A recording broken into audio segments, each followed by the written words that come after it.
Heyo everybody, what's up? Tom here, back at you with another video. We're snaking, we have our badass bow, I just crafted it. I'll show everybody the build once I'm out of this temple here, but we're gonna just fucking blast to start off here. I'm right in the middle of a fucking explosion.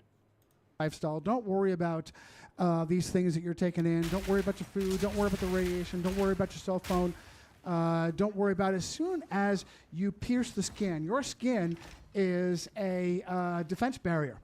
It's a defense barrier. So anything you put past the skin into the bloodstream is logarithmically expanded, whether for good or for evil. And so I have a concern with necessarily dismissing what could be a negative to your health with just saying genetics. You can't have anything. You can't have any effect. Keep going. Keep doing what you're doing. No, don't change anything. So I'm cynical and skeptical about how and tier 2 powers staff, could benefit. Sure. So I have two things. First, I hear you on the colonialism, and when you coalesce a lot of power within a small group of individuals, bad things happen. We're totally on the same page there. But I think the beauty of the scientific community is that that's not how it works. You know, kind of how people view science is flawed in a lot of ways. I think if they're not part of the community, which is like, you know, they see people who are figureheads at the tops of government organizations or Nobel Prize winners as like the people who, you know, whatever they say goes. But that's not really how science works, right? It's a global, interconnected, very collaborative community 15 where exalt right there. People in the U.S. are collaborating level 19 skill jump. People from multiple different countries, maybe to produce one paper. This is huge. And all these different labs all over the world are all kind of competing against one another because they all want to make the next big discovery. Scientists, we all want to like win the Nobel Prize, so to speak. We all want to make a big, impactful discovery that will change the way we think or add to what we think. And when you have that whole system of people wanting that thing, it becomes a community where people are constantly checking each other, right? Like, it doesn't matter if someone who won a Nobel Prize says something that's wrong. The scientific community are going to go against that. Like, it doesn't matter about their status. And that's how I have seen the scientific community work. And it's also, it helps that it spans countries and ideologies and religions. So it's not like one central idea that's running science. It's just, let's see what we can discover about the natural world with objective experimentation. And, you know, there are certainly forces that try to co-opt science, like with the tobacco industry. We've seen that, where they try to give the public perception that science says cigarettes are okay when they're not. And when in reality, scientific communities for decades, if not centuries, knew that smoking was causing cancer. And that, I guess, leads into my second point, which is that my message is not that it's all genetics, don't think about it. Because even though cancer is a disease of broken genes, that doesn't mean inherited genes, so to necessarily. As you live, you can damage your genes, and it can be either through time or through environmental exposures, like tobacco smoke, for example. Those things can damage your DNA. So there's absolutely things you can do to live a better lifestyle to prevent cancer, right? But it at its core comes down to damage in the DNA, and environmental factors can damage your DNA, like I said. So yeah, it's not all about just genetics. Don't worry about it. That's a misconception when people say cancer is a disease of genetics. You can inherit genes that make you more likely to get cancer. That's why we see some kids with cancer, because they're young, they've inherited genes from their parents that are already broken, and they're more likely to develop cancer at a younger age rather than at an older age, where most people get cancer at an older age, where their genes have withstood a lot of damage. So yeah, I don't want people to get the wrong idea that there's nothing you can do, even though cancer is a genetic or disease of the genes. There's plenty of things you can do to prevent cancers or reduce your risk of getting cancer. I've come across something that seems very illustrative for me. I don't know if you're familiar with the 7 stages of disease. but this explains a lot to me if I look at it through this lens of the 7 stages of disease being markers for the individual that there's something wrong with their body. For instance, the first stage of disease, according to the 7 stages, is enervation, loss of energy, toxemia, buildup of toxins, irritation and distress, both physically and emotionally, inflammation of organs, tonsillitis, appendicitis, hepatitis, which is inflammation of the tonsils, appendices, liver, ulceration in the skin. Your body has toxins it's trying to expel and unable to do that through the natural processes, and so it opens up ulcers in the skin because the skin is the largest organ in the body. Induration, which is scarring. Your body will create pockets of the toxins that it is unable to get rid of. And finally, cancers. And cancer, according to the 7 stages of disease, cancer is the ultimate expression of your body screaming at you that you've been poisoned. So my own personal take, Dan, is that for people that are suffering from particularly cancer, it would seem that you know, how many doctors that are treating you for cancer. You know, let's look at 1971. Richard Nixon started off a war on cancer with a $100 million tax grant. Today, it is $7 billion. And as far as I know, at that time in 1971, you had a 95% chance. Once you're diagnosed with cancer, you had a 95% chance of dying of cancer. And that has not changed in the slightest bit. So we have, what, 40 some odd years of taxpayer money being thrown at it. And do you have a different numbers on it?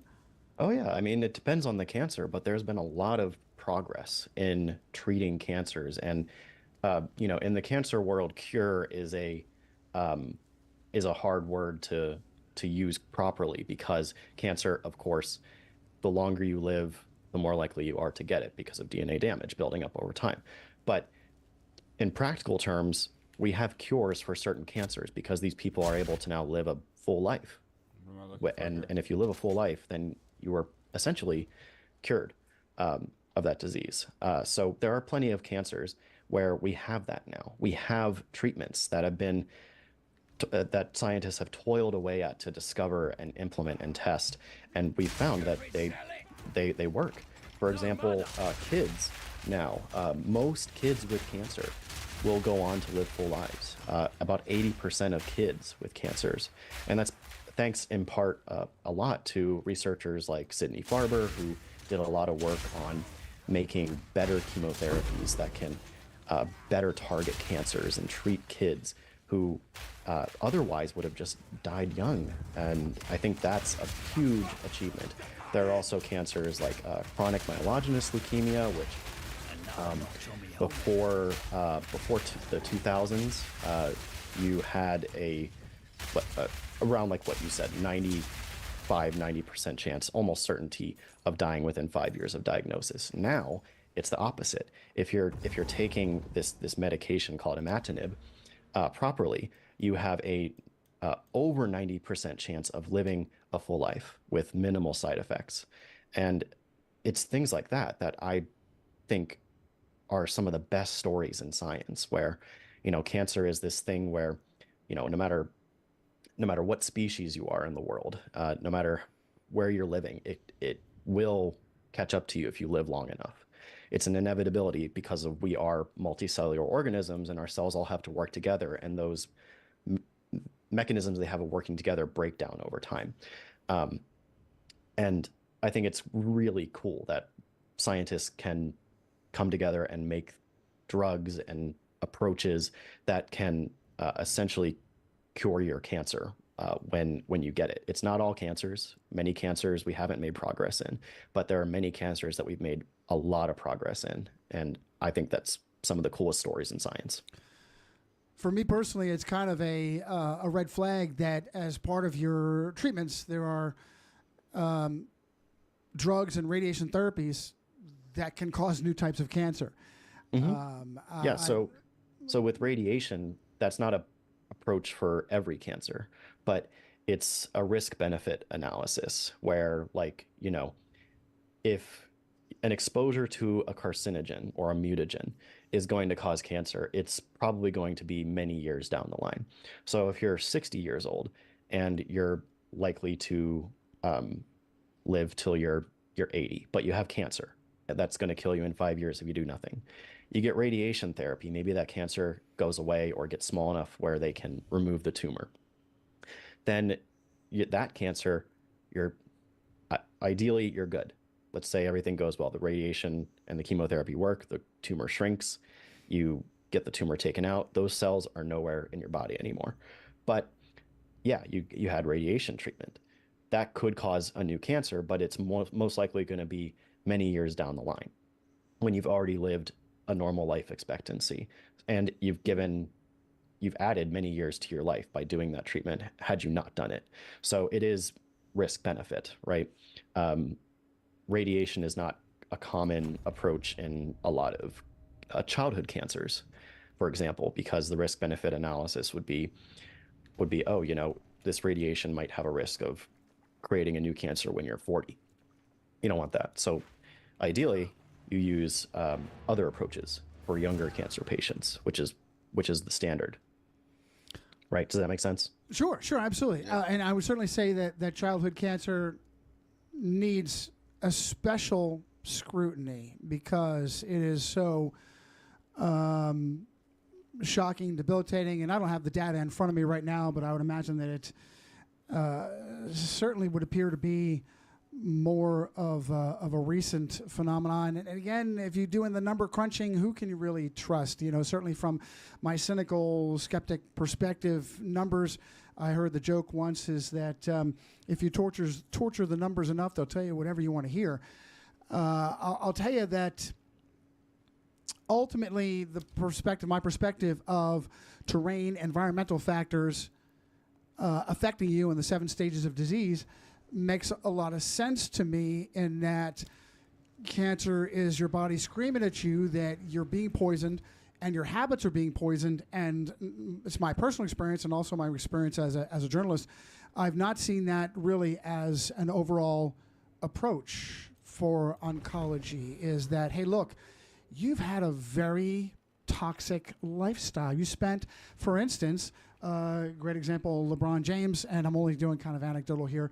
My understanding is that he developed a tumor that would be roughly around where he would hold a cell phone regularly.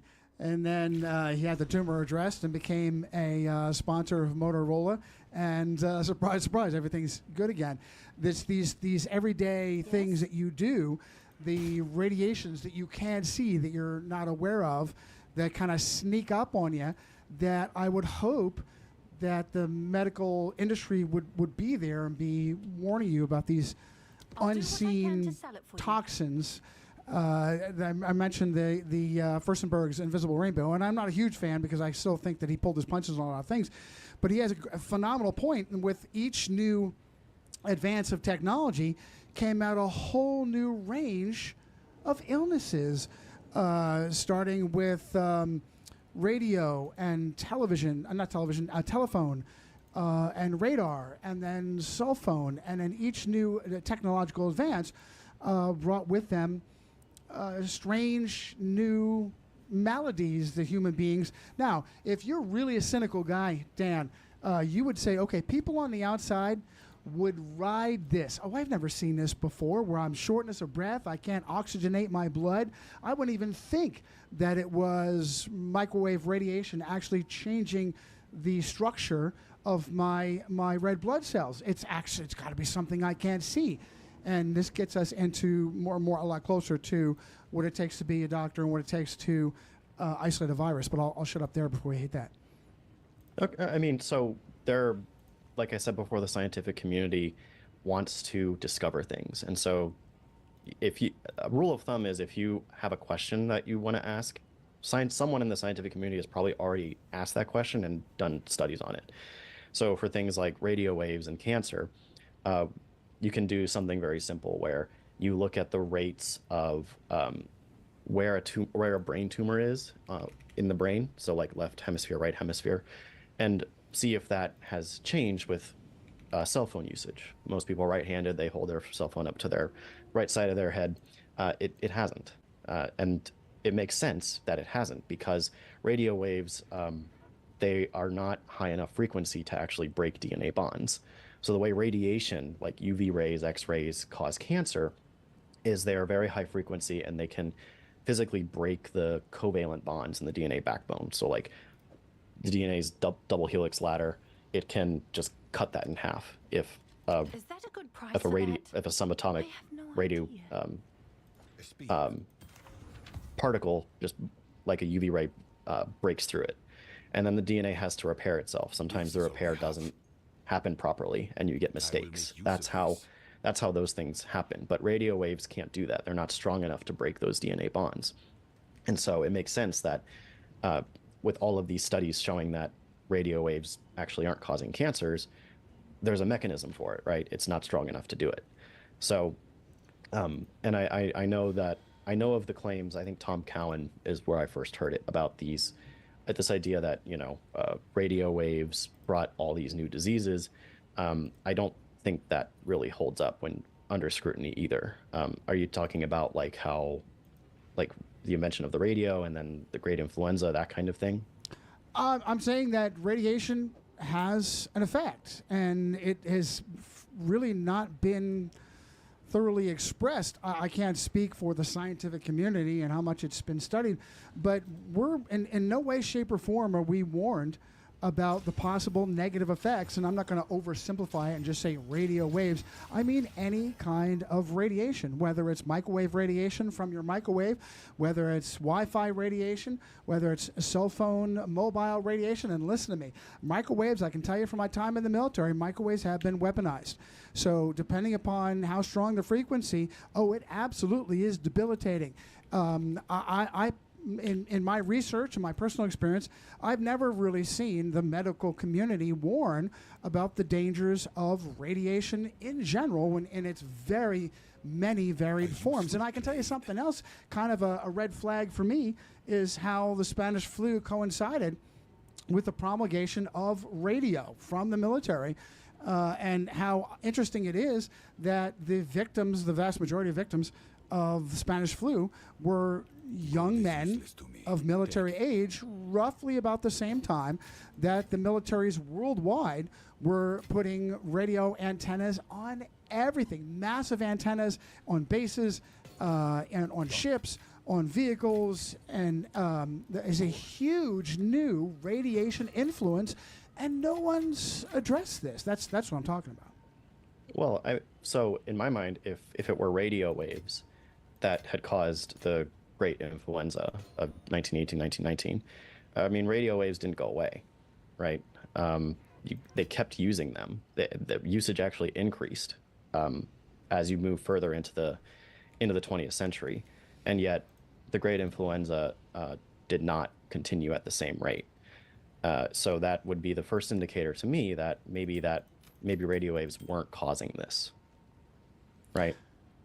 My response would be is that perhaps there is an adjustment phase amongst humanity, that they're exposed to a new toxic influence that requires some time for bodies to acquiesce to it, to get used to it.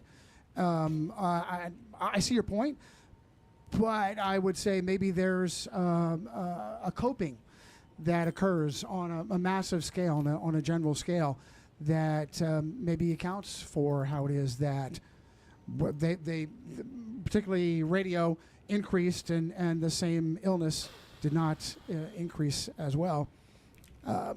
So if that were true, then we would expect, like, when communities around the world gradually introduce radio waves, because it wasn't introduced all over the world at the same time, right? Wealthier countries introduced radio waves and radio usage first. Mainly, like you said, military used it first, and then civilians used it, and then poorer communities used it. It reached more and more communities later. But we didn't see, like, a great influenza effect go with the rate of its introduction into different communities. We saw a global pandemic happen where people were getting sick with the same symptoms, around the same time and dying in great numbers. And then we saw waves of that, right? All right, this is boring. I'm going to find something else. Oh, what do we have here?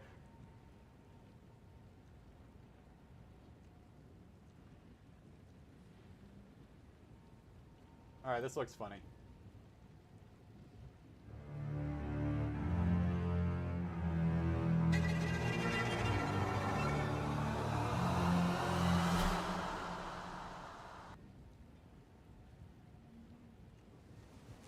Well, that was some clip, right?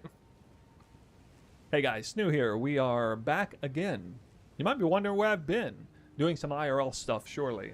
The holiday season was just here. But no, I'd be lying if I said I was. I've really just been stuck in this Val Temple purgatory, I guess you could call it. Desperately trying to come up with the best, absolute best min-maxed temple design, theory crafting it, spending a lot of time theory crafting it, discovering that there's a better place to put the architect 2 times over, and then doing it all over again, and then building it up, and then getting it utterly annihilated, brutalized by who even knows what that was. Well, I actually kind of know what it was now after the fact, and so we will talk about that in this video. I wasn't really sure how to go about making a video because I'm late to the party on this one.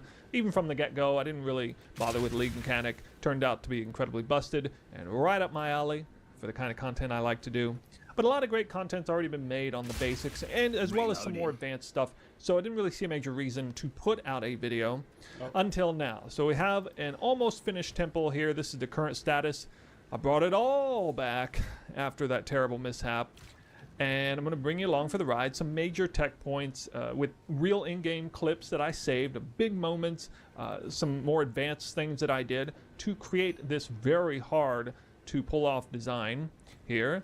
All the hard things that are a part of this temple design have already been finished. It's just nothing but easy stuff wrapping around the architect from this point.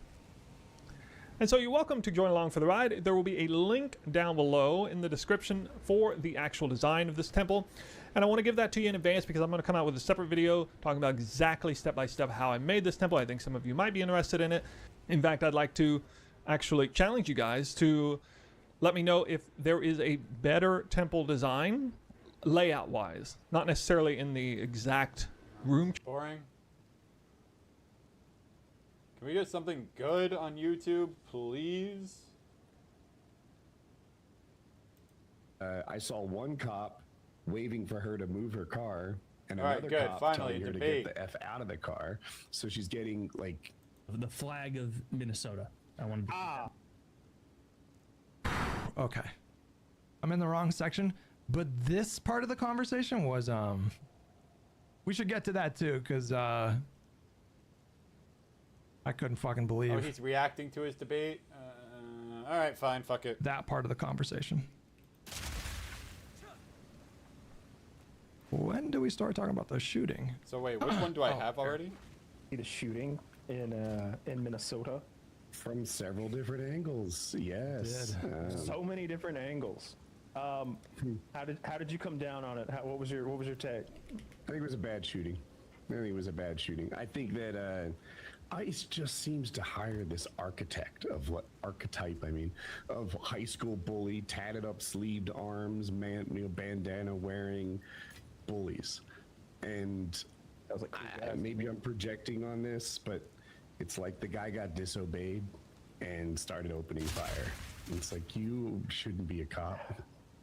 Breaking MS Now, the Justice Department has fired the #2 official in the U.S. Attorney's Office for the Eastern District of Virginia after he declined to lead the controversial prosecution of former FBI Director James Comey.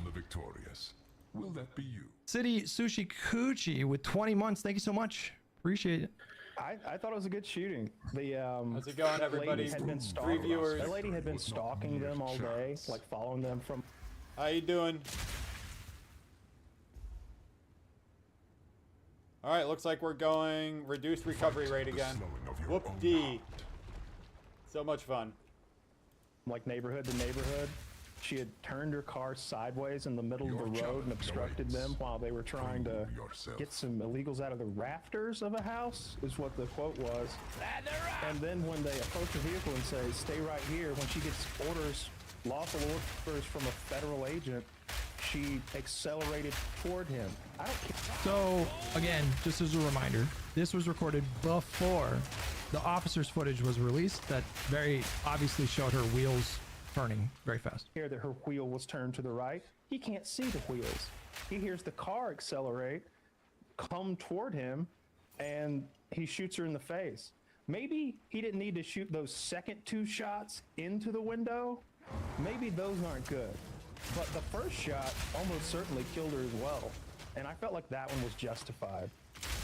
Yeah, I felt like that couldn't was tell you which justified. shots hit. I think we'd both be guessing. I saw And that her same cop wave had another been hit by a policeman car and by. drugged. This idea that you know, she was like obstructing or whatever. She's waving the SUV by right before the 15 seconds before the shooting. She didn't seem like some sort of domestic terrorist, which is how Trump is describing her. And I saw one cop waving for her to move her car, and another cop telling her to get the F out of the car. So she's getting like mixed. Which one said Simon Says? You know, which they're cop's trying to open instructions is she one car. supposed to follow? One cop's trying to open her door, and the other cop's saying, "Stay right there," with his hand in her face. Like those are the ones, and they're I speaking saw the to her. cop waving her, telling her to go. But that And was she's like telling another car to go by, right? Like this is a soccer mom. Like, and they opened fire and executed her on the spot. I tell you what, if I had kids waiting at home, I wouldn't be parking my car sideways and making roadblocks for the federal agents who were trying to conduct lawful actions. And then I mean, that's a separate conversation than the conversation about if it was like a justified wouldn't shooting. accelerate toward them when they tell me to stop. Even if someone did tell her to go forward and she chose that voice to be obedient to, she was doing it while someone was standing in front of her car saying stop with a gun in their hand. So there's another angle to this story, no pun intended, but there's another angle to this that I didn't even consider. So I was live when that happened, and you know, as is usually the case when stuff like this happens, you get one video that kind of goes viral, then another one, then another one. It was the same thing with like Charlie Kirk. But in this case, the first video that I saw, the front of the car was completely obstructed, so you couldn't see anything. And so I was like, I have no idea what to think about the shooting. The second angle was a little bit better, but you kind of have to slow it down. And the biggest, I think the most important kind of element of that video is his feet. And like the New York Times came out with like a forensic analysis of that video, and like 4 minutes long. You can find it on Twitter. And it's something that I had noticed the day that it happened, which is like I finally started looking at his feet and I watched a really slowed down version. And then once you see that, you can see that his feet are he's very clearly out of the direct path of the car. She hit him with the car. So they made contact, but he was clear. Like you can see his feet. By the time he fired that first round, he was. So there's another element She too. wasn't gonna hit his feet, but she hit his body. I mean, that's like. So like my first instinct right then was to be like, she made a really bad decision. Like just period, end of. Like if you're for example, if you're planting your feet instead of moving out of the way, and then leaning across putting your hand on the hood, leaning like towards the car. A car can make contact with someone, and we don't have a perfect angle, and so we actually can't definitively say. But in that case, it would be the cop. It would be the cop hitting her car. If you lean into a car when they're steering away from you, I think at minimum we can say that he got clipped by the side of that car. It was not a direct impact though. And he was on camera making an effort to stay positioned towards the front of her car. He was making the effort to do the opposite of getting out of the way. He was doing the opposite of that. They were very clearly, you can hear them say, get out of the car, get out of the car, get out of the fucking car. Like I heard it 3 times, her window was down. But then to Woody's point, there was a witness that spoke on it today that said that she heard another officer give her an order to leave. I'm having massive deja vu right now. Holy shit. We're in a simulation, guys. And so, like you say, you brought up the point that, you know, she moved back and she moved forward, right? By the time the ICE agent starts to pull on the door handle, she's already in the process of starting to move behind. And if you're moving behind, you're either looking at a camera that's a rear view camera, or you're looking behind. So it's entirely plausible that she did not see that guy that was right next to her. Also, there's a lot going on. I doubt that. He was right there yelling at her. There's a lot of, as she was moving back, is what I meant. Maybe I should have been more precise. But as she was moving back, it is entirely plausible that she didn't see that guy. And she only saw him when she looked forward after completing her reverse. If you're going in reverse, you're either looking at the camera or you're looking at the mirror. Now, she likely heard the voices, but that's what I meant by that. Of uncertainty right now. And like, I think, I don't know, I wouldn't tell you like 100% this or 100% that, but there's enough here to like really question his decision to do that in that moment. I understand that cops, we give them the legal authority to use lethal force, and you can't expect perfection. Sometimes mistakes are going to be made. But there's enough here to have like very serious doubts about the narrative that they're spinning. Obviously, like Christy Noem getting up there and accusing this woman of being a left-wing terrorist, that is pretty fucking insane. She's driving around stalking federal agents.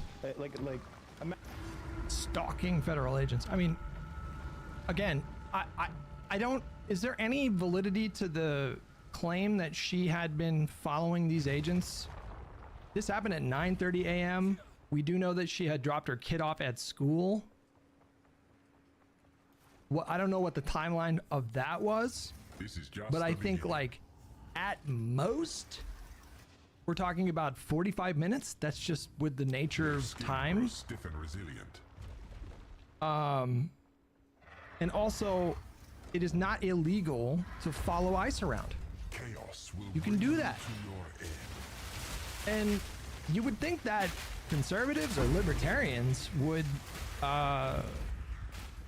celebrate the fact that civilians have those rights to observe, record ICE agents. As long as you're not impeding their efforts whatsoever, they will fucking arrest you if you do that. Or even if, you know, even if you're not doing that, they'll accuse you of doing that. I've seen that happen 1,000 times too. But you would think that conservatives would value and celebrate the fact that we have that right to do that here. Understandable. If you're There's a lot of countries that have brutally authoritarian governments where you can't follow them around and record them. You can do that.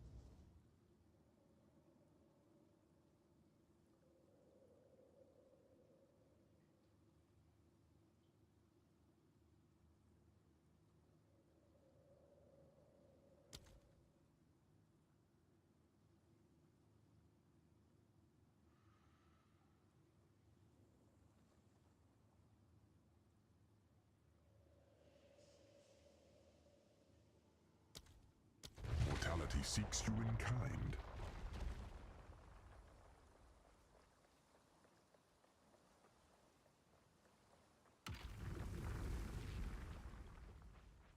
Outlive my That here. expectations.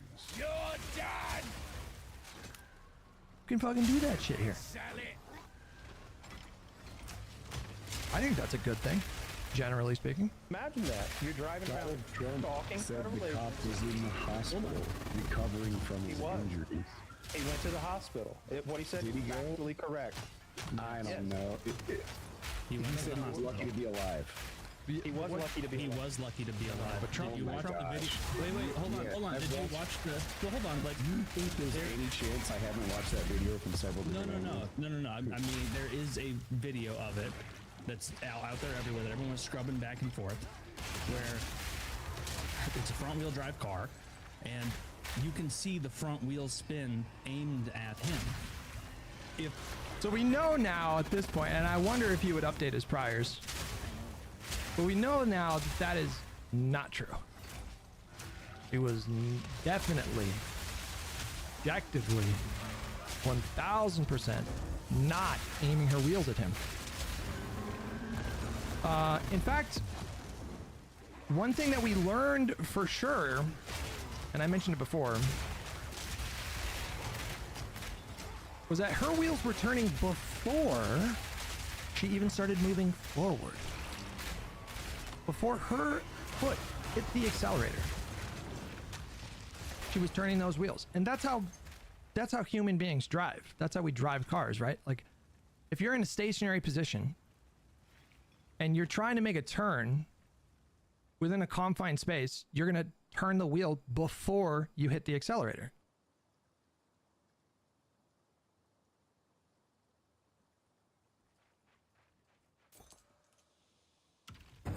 She's backing up here, backing up.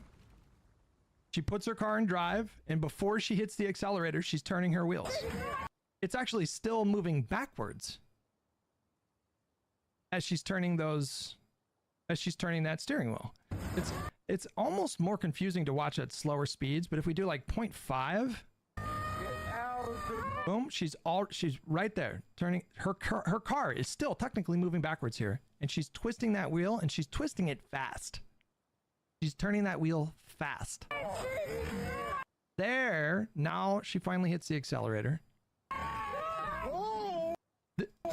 This was recorded. And so people are confusing this with like a direct impact, but this is him slamming the phone down on the hood of the car.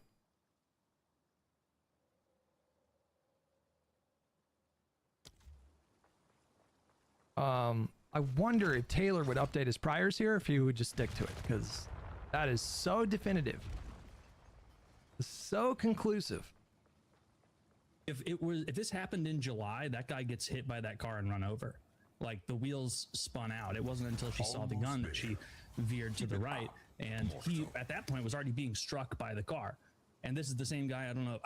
I just got back, so I don't know what Kyle said, but this guy got dragged by like an activist who was driving a car.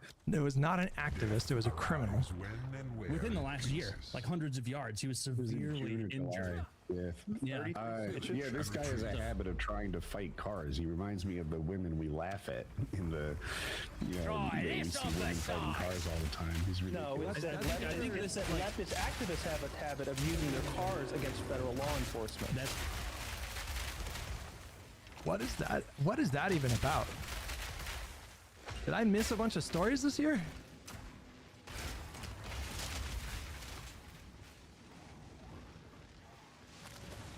Of leftist activists driving their cars into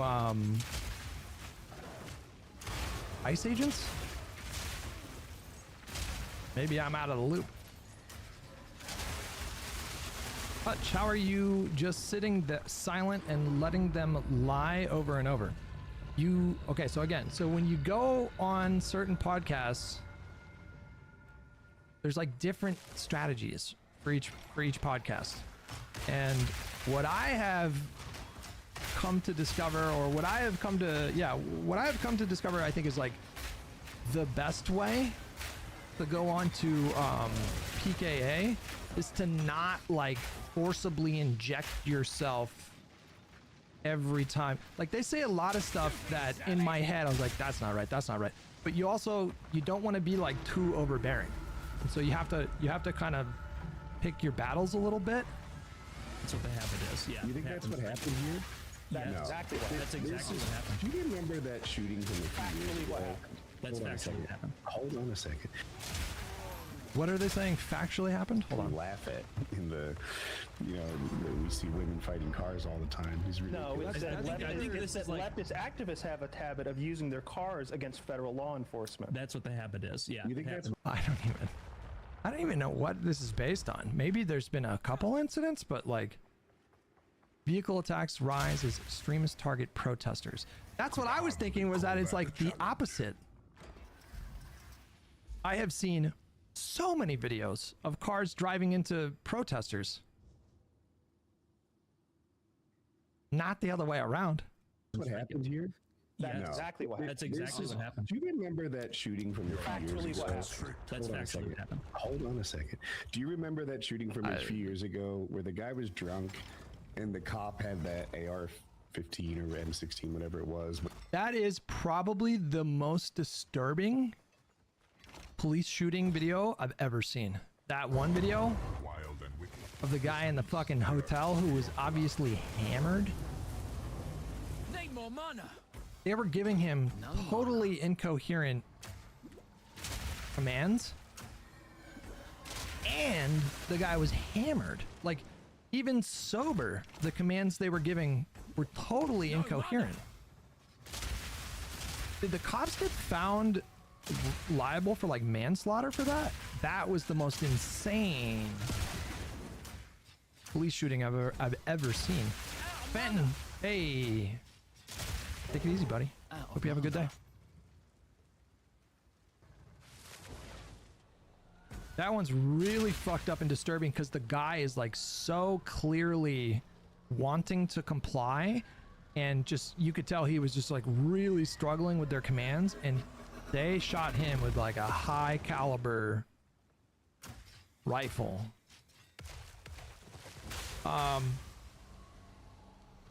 User with $10, I bet my left arm he will just double down. Magtards don't respond to new information, they just pretend it's their saving grace.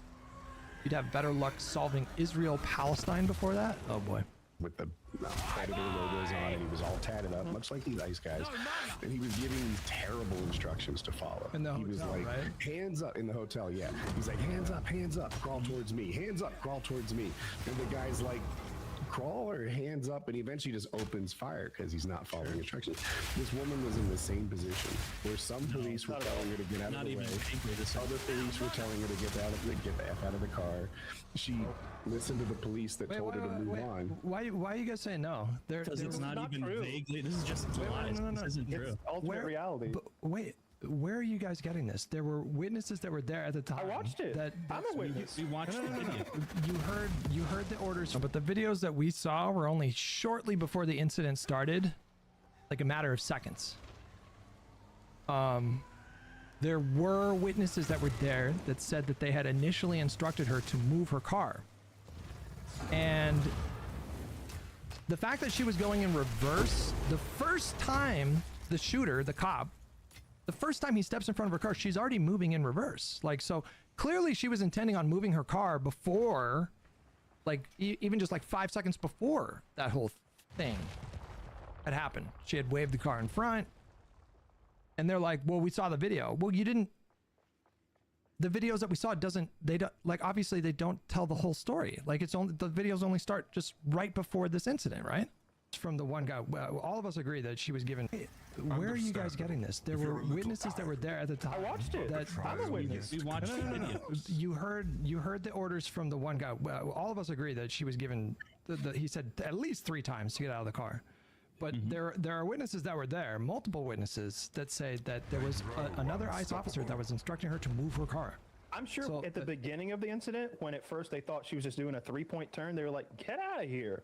But when they realized that she was in fact a left-wing activist, let me finish. Let Woody. Okay. Swanee with $10. Kyle is saying because Renee Good and the criminal that first dragged the agent both hit him with their car. Apparently, it shows that left-wing activists have a habit of hitting cops with vehicles. It's dumb. So he's basing it on that. I've not heard of, and maybe it's happened, but I haven't. Have there been any incidents with like left-wing activists driving their cars into ICE agents? I don't remember. I feel like that would have been super viral if it happened. That's fair. But you can see that she wasn't making a 3-point turn to get over the target. She was turning her car sideways in the middle of a road to block federal agents who were clearly uniformed and holding guns. Like, I just don't know how to make sense of that with her waving the car forward. That doesn't make any sense to me. If that was her intention to block cars, why did she wave the car forward? This doesn't make any sense. Hell's Advocate with 200 bits. Okay, Hutch, you don't get it. You're being extremely dense, and I'm kind of sick of listening to it. You've repeatedly claimed this about video after video. The only part of the video that matters is the part that starts and ends with my priors being confirmed. Oh, I see what you're doing there. who were trying to arrest illegal immigrants who were hiding in a house. She was literally a left-wing activist. That's the definition of what she was doing there. It doesn't matter if she she's a member of a group or she was a card-holding member or whatever. Her actions were those of a left-wing radical activist impeding. Well, my understanding was that this was her neighborhood Like you can be, you know, you can imagine, I'm not saying that everybody would fit this profile, but you can imagine somebody even with conservative leanings, but not liking the way that ICE is operating, you know, showing up in their own neighborhood to like warn people in the neighborhood that ICE are here. You can imagine a conservative doing that too. It's not completely out of the realm of, like, the idea that she was motivated by like left-wing activism. Did she have a history of activism? I don't think so, right? People have dug into her past over the weekend. Did we discover that she was this like left-wing activist? I haven't seen anything yet. Why does it matter if she was a left-wing activist in the first place? It doesn't. That's the other thing too. It doesn't. It doesn't. It actually doesn't matter at all to the calculation. Being federal law enforcement.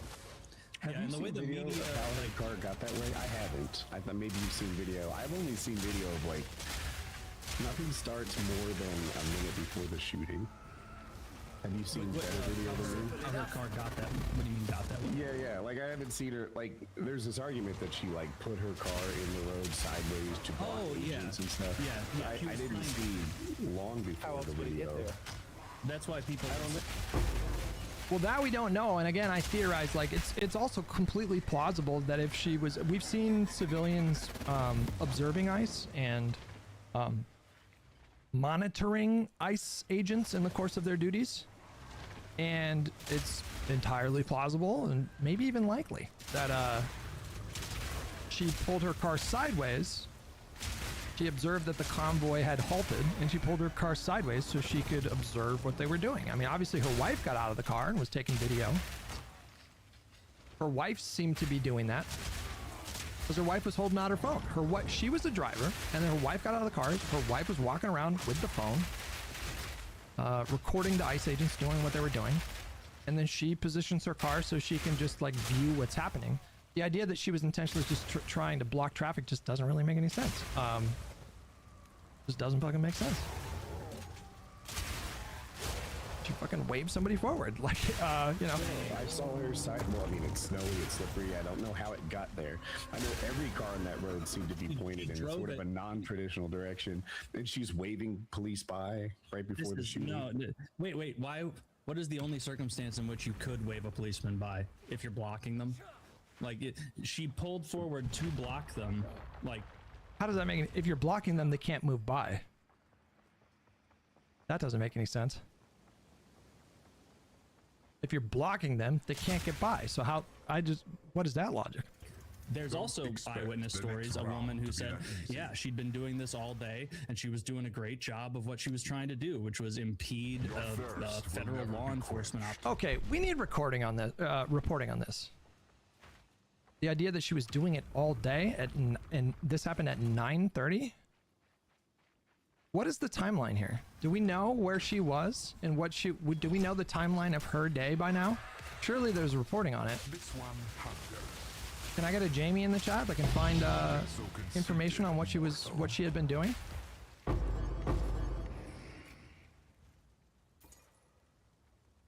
Construction workers block lanes all the time and let people go. It's still called blocking. You can have the same exact thing be one thing or another in a way that is entirely dependent on the person's intentions.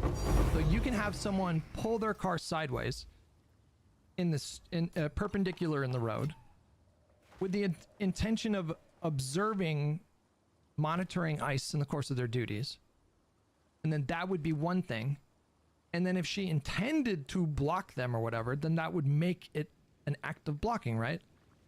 But I just can't make sense of the idea that she was intentionally trying to block them when she was waving them forward. It just doesn't really make any sense. Operation by blocking the road, by agitating.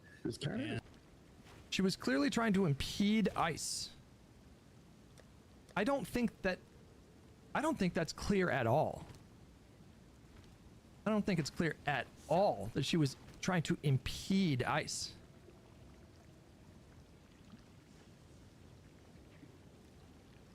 Positioning yourself so you can have a clear, unobstructed view of what is happening is a different thing entirely to impeding. Is it possible that she was trying to impede ICE? Maybe she made the decision before and then she changed that decision and she decided, okay, I no longer want to impede them, and that's why she was moving away. That's why she waved the car in front of her. But I haven't seen any video that clearly show that her intention was to impede ICE. Position of her car is not enough to say that.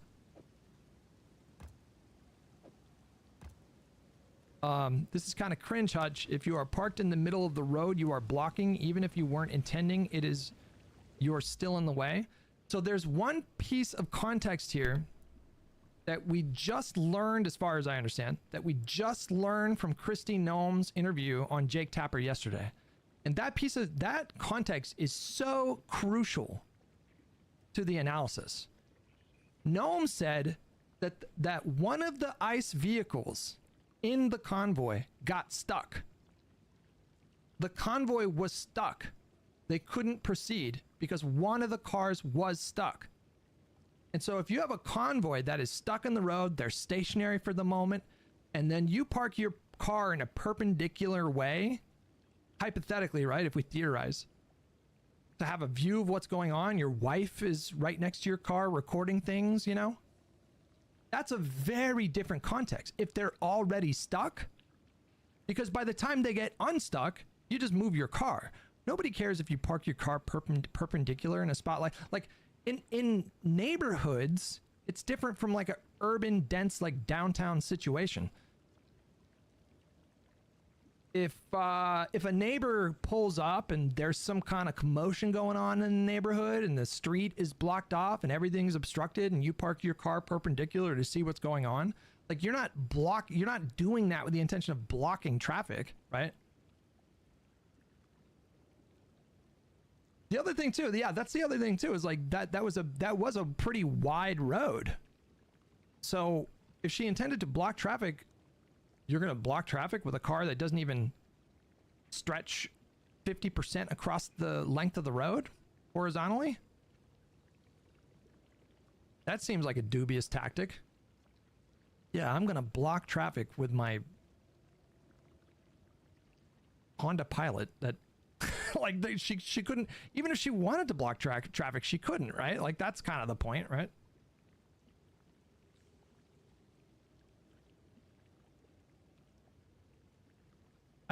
Now I'm thinking about that. It's like, well, that doesn't really make any sense. Like, if that's what she was trying to do. This is like, did she really think that she would have been able to block them? I have to go to the bathroom real quick. I'm going to play this video that just got uploaded yesterday. In the meantime, give me just a few minutes. I'll be right back, guys, and we'll finish the rest of this PKA stuff, because there's a lot more and it gets a little wild. So I'll be right back. This is like an 8-minute clip from Minneapolis airport. I don't know if this happened before or after the incident. What time did this incident happen? This was posted at almost 1 p.m. my time, which I think was past the time that the incident happened. Can I see your ID? Why the hell would I show random people my ID? You want to steal my identity? Where's your ID? Let me check if you're a U.S. citizen. How about that? Hey, you guys better move on, man. Look at this motherfucker. A4. What kind of name is that? Alcohol 4? What's your initial? Right here. It ain't over there. You motherfucker might just shoot. Why would I answer you? Why would I not be a citizen of this country, man? Are you a citizen? Why are you getting close? I can hear you. You can stand there. I'm not close. How come she got a GoPro and you got your police issued a body cam? What's going on with you guys? Why do I have it? What kind of shit is this?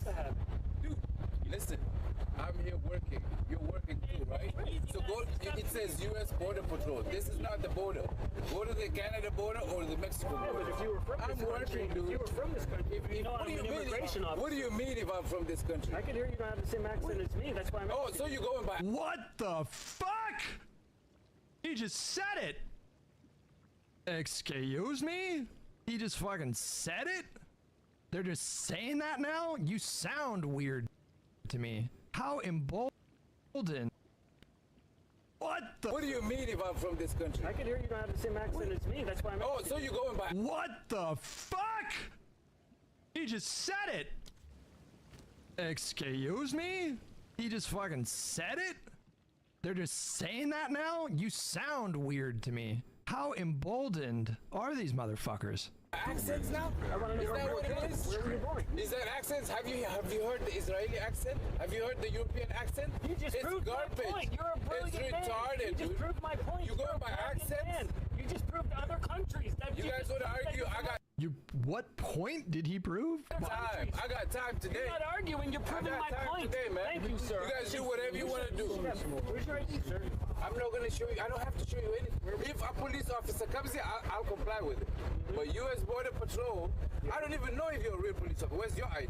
But you just said it. Where's your ID? You just said it. And I'm not going to go by C20. That's a periodic chemical. That's a periodic element. C20? What are you, carbon 20? I'm wearing my Real C20. Come back. Hey, Mills, come back. Mills, come back. Come back. Oh, hell no. Why would I come there? You come here. Hey, shut up. You came to my car. I'm chilling on my social media. Energy shield does not affect me, by the way. I can just blast right through energy shield. This lady comes knocking, sir.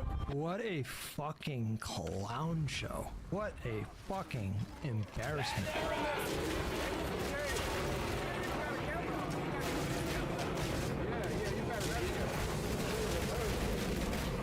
This guy is surrounded by a bunch of armed bullies, and he is fucking clowning on them. This guy is my fucking idol right now. You guys just shot somebody now. What else you guys want to do?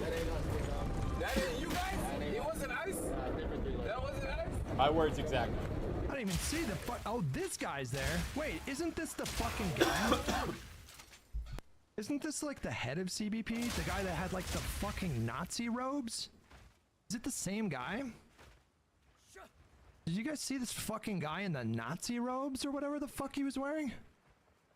With that crazy haircut? He's the guy. He's Lockjaw.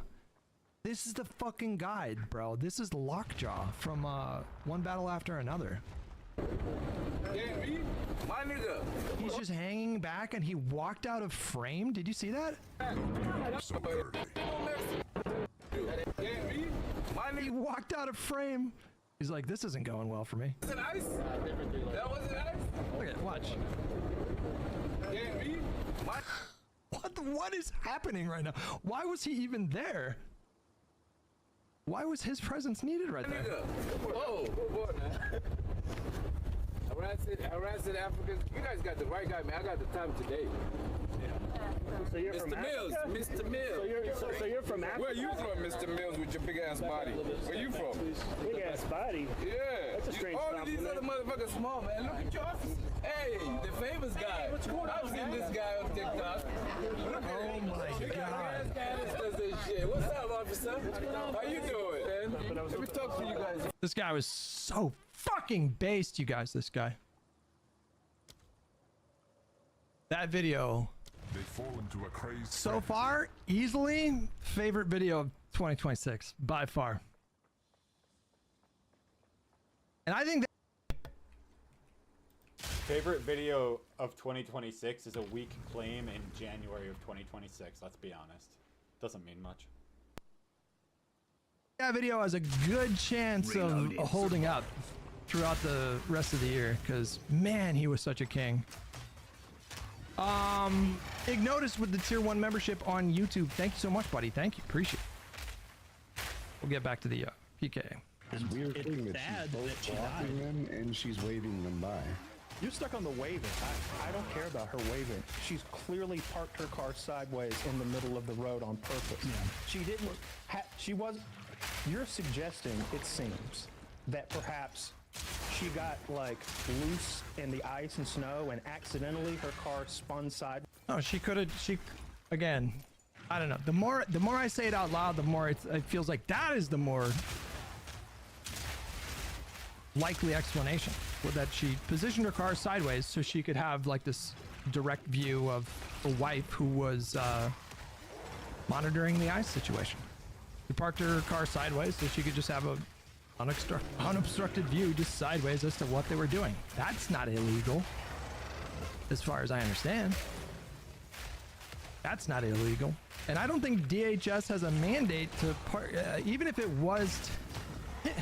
Is that illegal? Wait, if I park my car sideways on my street in a residential area, momentarily for whatever reason, like, am I breaking a law there?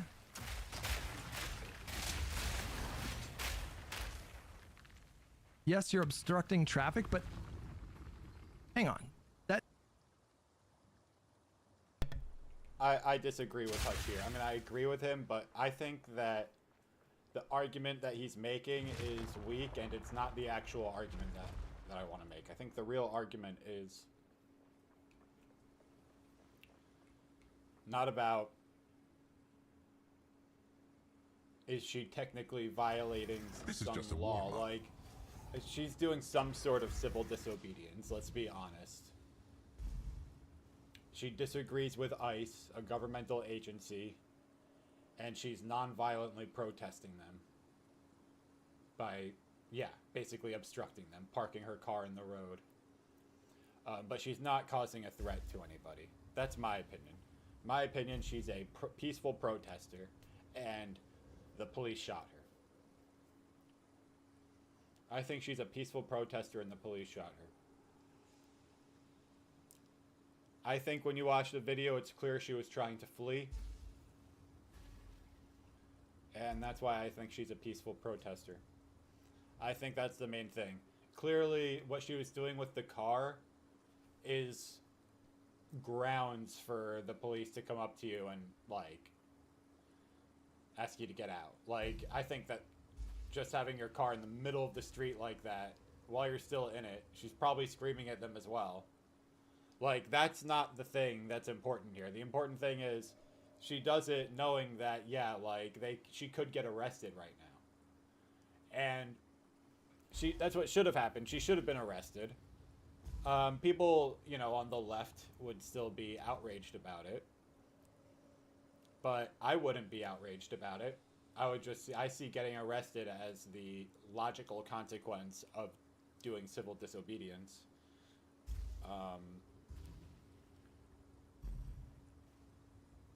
It would be worse if this woman was not engaged in what I would call civil disobedience, and this occurred.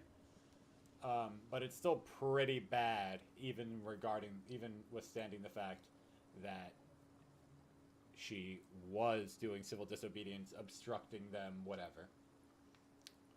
That's how I see it.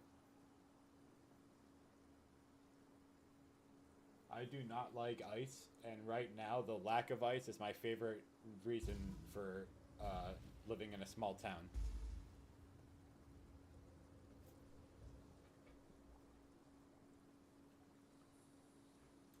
That would be a confusing law, right? Like, what if there was like a big old commotion, in the neighborhood, and a bunch of people their skin grows stiff and resilient. Assembled in the middle of the road in a residential neighborhood for whatever. Maybe there's a fight happening or a big argument happening, and then somebody else pulls their car up perpendicular and is just watching what's happening. Is that person breaking a law? That doesn't feel like that makes any sense.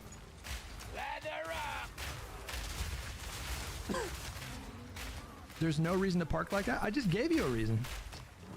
People put their cars in all kinds of weird spots in residential. You see, and this is my point here. Hutch is having to make this silly argument because we can all watch the video and it's clear she was not parked there.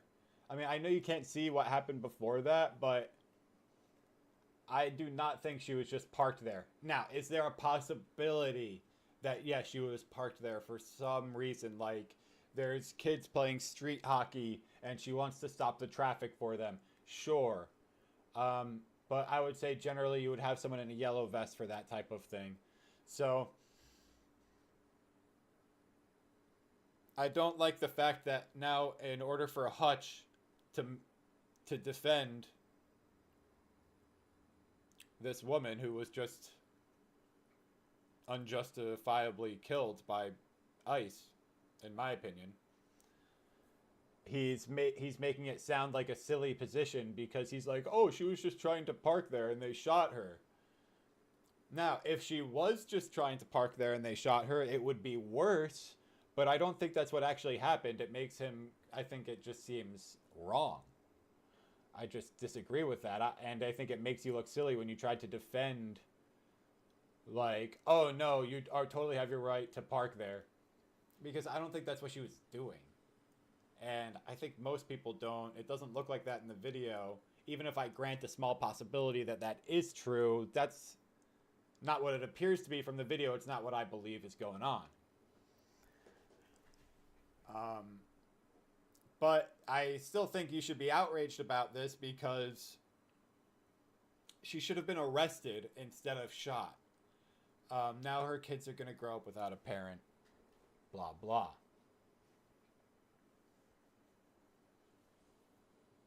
And obviously she was not attacking the police. I think it's pretty clear she was trying to flee at the point that she was shot.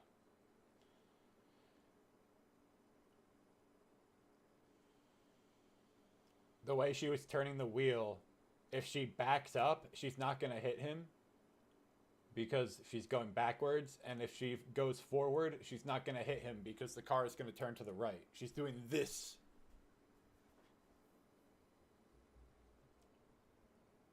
It's clear in the body cam footage.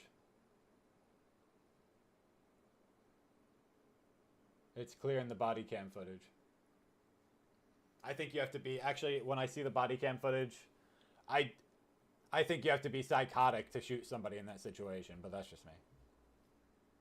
Neighborhoods. When shit's going down on their street.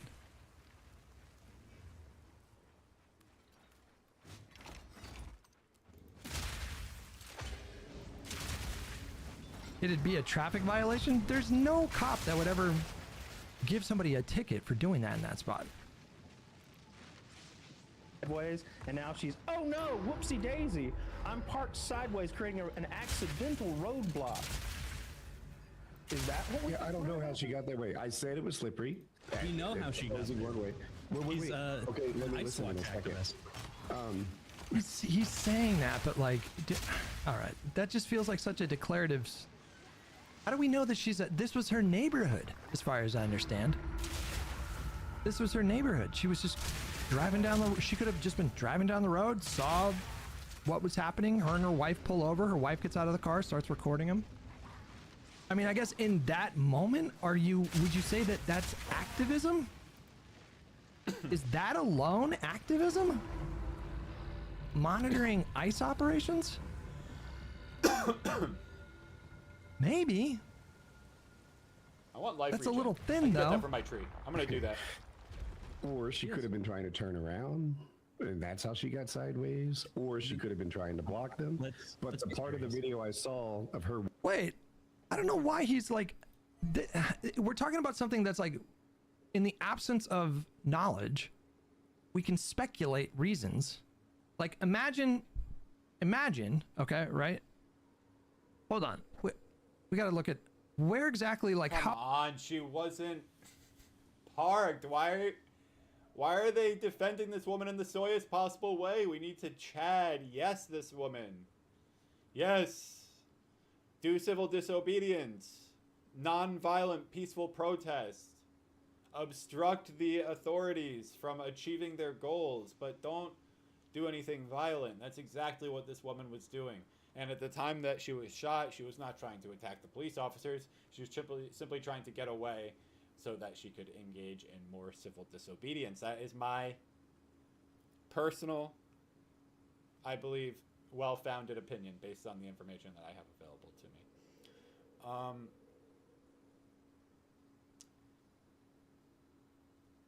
She was not trying to park or do a turn randomly. I mean, yes, it's possible, but I don't think that's what was going on.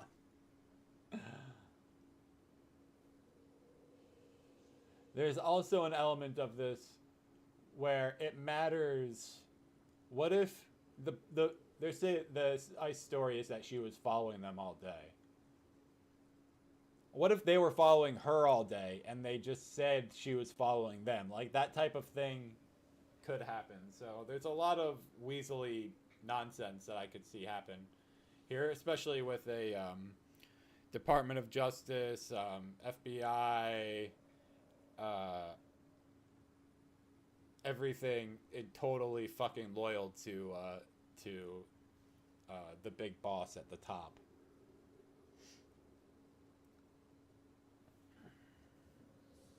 So don't expect to see any justice here. I think he's going to get away scot-free. He's going to probably get paid time off of work, in addition to his normal paid time off. And then they're going to let him back on with honors. They're going to say, oh, what an amazing gentleman. He stood up for his country and killed the evil terrorism people. And they're going to pin a medal on him and take a picture with a fucking American flag behind him while he's shaking somebody from the Trump administration's hand. And,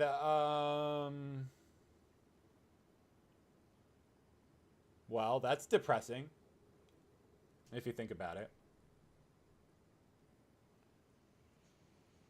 We'll see.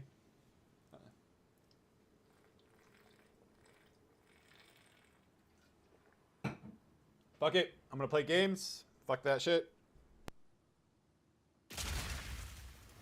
Don't give up so early.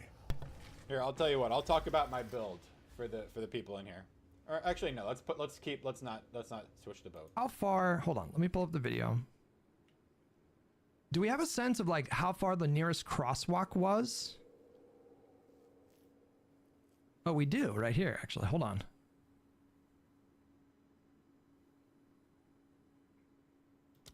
So it looks like this was the setup here. Of your own heart. What if, right? What if can you guys see my cursor? What if the crosswalk is right here, right? And what if this woman and her wife were driving perhaps to get to their home, and then they turn a left on this street, and then they get to this whole situation, and they're like, what the fuck is going on here? And then she reverses and puts her car sideways. Her wife gets out of the car at the same time, starts recording. That is very plausible. Excuse me. Oh, is this a one-way street? No, it's not. What are you talking about?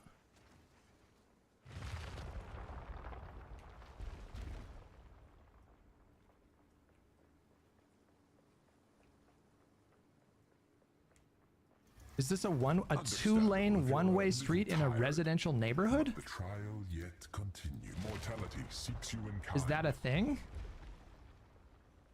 That's not a yellow line, Hutch? Does it have to be a yellow line? I don't know if this is a one-way street, guys. We can look at how the other cars are parked. No, you're right. You're right. This is a one-way street. 100%. Okay, well that theory's gone.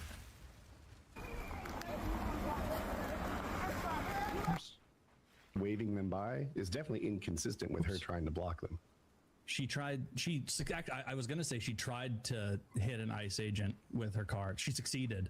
Yeah. And it would have been so much worse if this happened in June and there wasn't ice on the road. You can see the front wheels spinning when she hits the gas. You can see the back of the car go down as the acceleration hits. Like it's. What did he just say? Alex, with $2, did you? You can see what she's doing with the wheel by the time she's moving forward, for sure. See the 3-minute clip of her dancing car honking? No. Alex, can you link that? It's there. You see? Now, somebody has a longer video that shows that, yes, she was actually not harassing the ICE officers, but she was She was yelling at them, like, whatever, calling them pigs, that type of thing. And so now, because Hutch, this beautiful child, was hinging his argument on the silly notion that it's legal to park your car in the middle of the street like that. Well, A, I don't think that's what she was really doing. And B, now somebody has a video that proves she wasn't doing it, and it destroys Hutch's argument. So even though we should be defending this woman, it appears as though we should not be, because Hutch, the person defending it, our warrior that's out there in the trenches, is focused on the wrong shit, is focused on silly stuff. And I don't know why. I don't know why.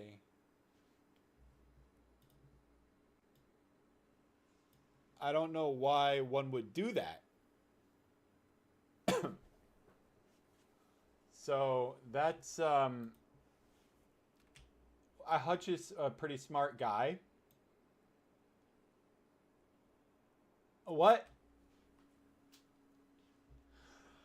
Make a wish!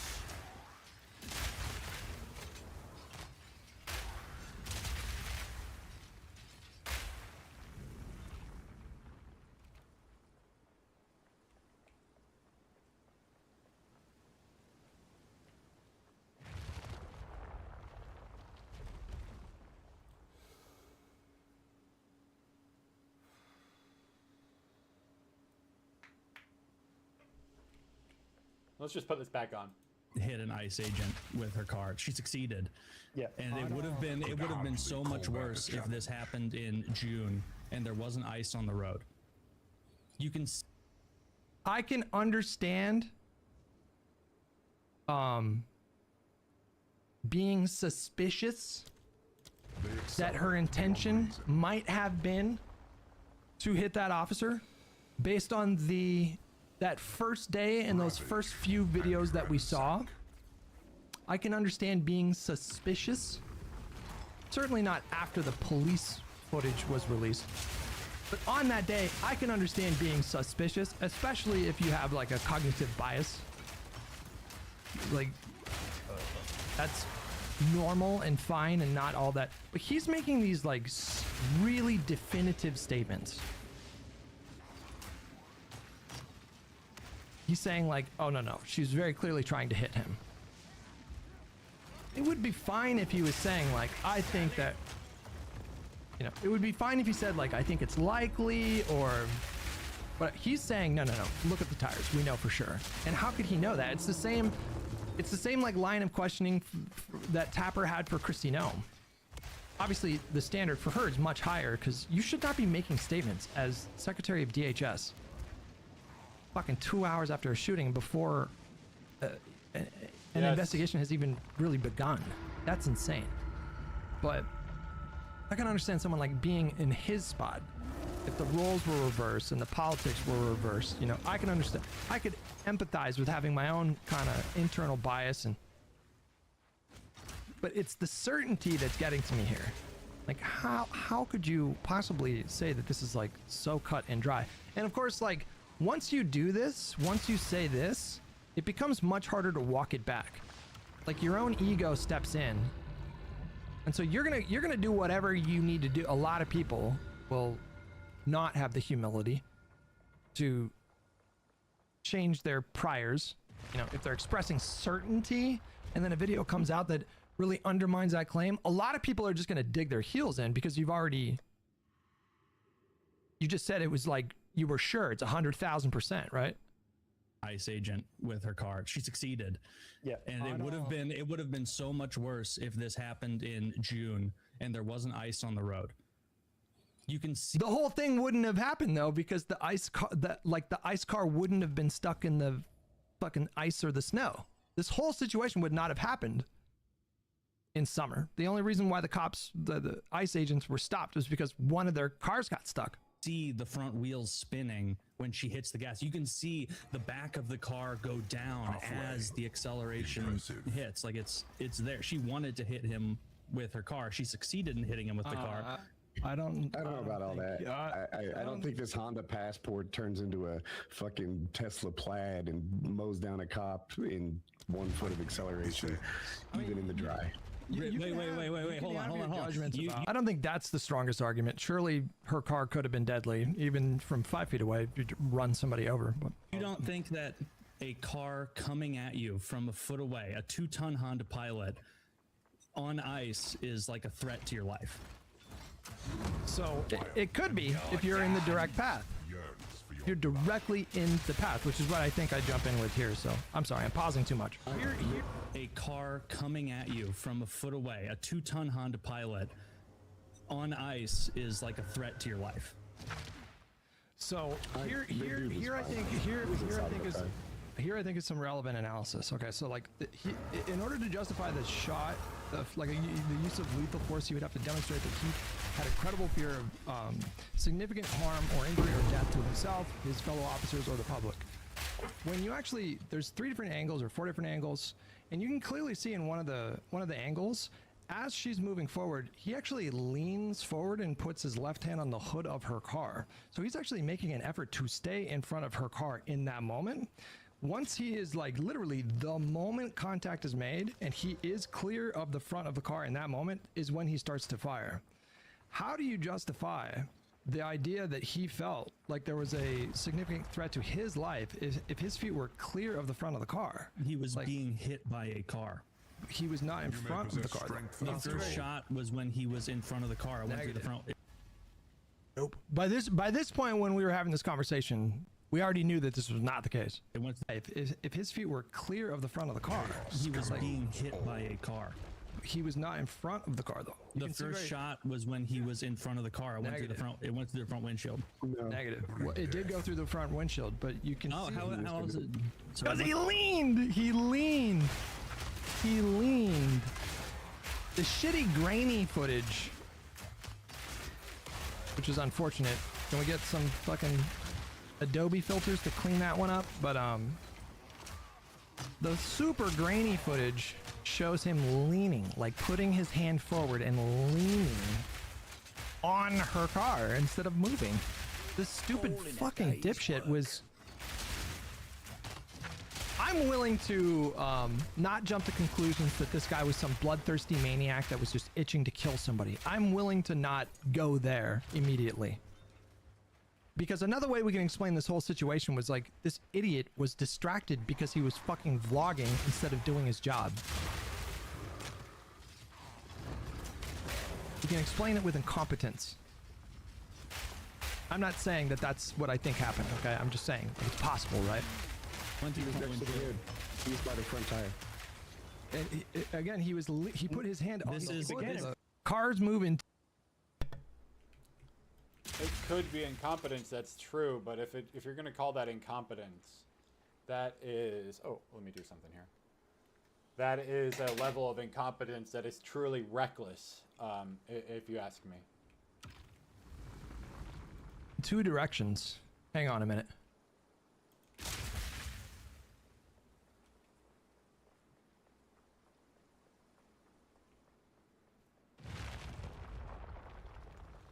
I get what you're saying, but there's a bit of nuance here.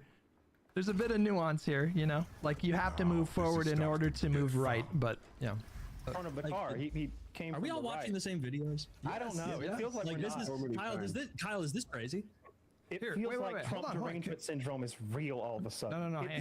I don't like, you know, whatever. I don't like the assumption of bad faith here. Like, I feel like I'm asking reasonable questions in this moment. You call me deranged. I mean, like, his feet, we do know with certainty that his feet were clear of that car by the time the first shot rung out. Like, we just know that. Really like going into 3 hours. Has been, dude. It's been for a while. Wait, no. Hang on. She's accelerating the car towards this man. All he knows is the car's coming toward him. I heard him. And then I linked them the video. They didn't show it on the screen, but I linked the video that shows his feet were clear. The wheels are turned to the right. He can't see the fucking wheels. As far as he knows, they're turned to the left. He's telling her to stop. I do like the way that Kyle says wheels. Wheels. I do like that. He is the law. Okay. Of course he put himself in front of the car. He's blocking her exit. She's under arrest. Okay, but here's another question. Why did he step in front of a moving car? He wasn't moving when he stepped in front of it. It was. I promise you. He stepped in front of her car as it was moving backwards. I just saw the video. I'm still right. He's by the front tire. I just linked I don't know if you guys can show it on I don't know if the TOS is, but he steps in front. He positions himself in front of her car as she's moving backwards, and then she starts to move forward. His instinct in that moment, he put his hand on the hood of the car as he was shuffling to the side. And in the video that I linked right there, you can see his feet. His decision in that moment was to not immediately step out of the possible path of the car. His decision was to put his hand down and reach for his gun. He used the hood of her car to support himself, is what happened. And he leaned forward. Positioned like he is not in front of the car when that first shot rings out. Contact was made, but he was not. He was very much like goes both ways, right? The trunch derangement syndrome is real. It will make you think that he was in front of the car when he fired that shot. The car hit him. The car hit him. I don't know, man. I'm gonna say he hit that car.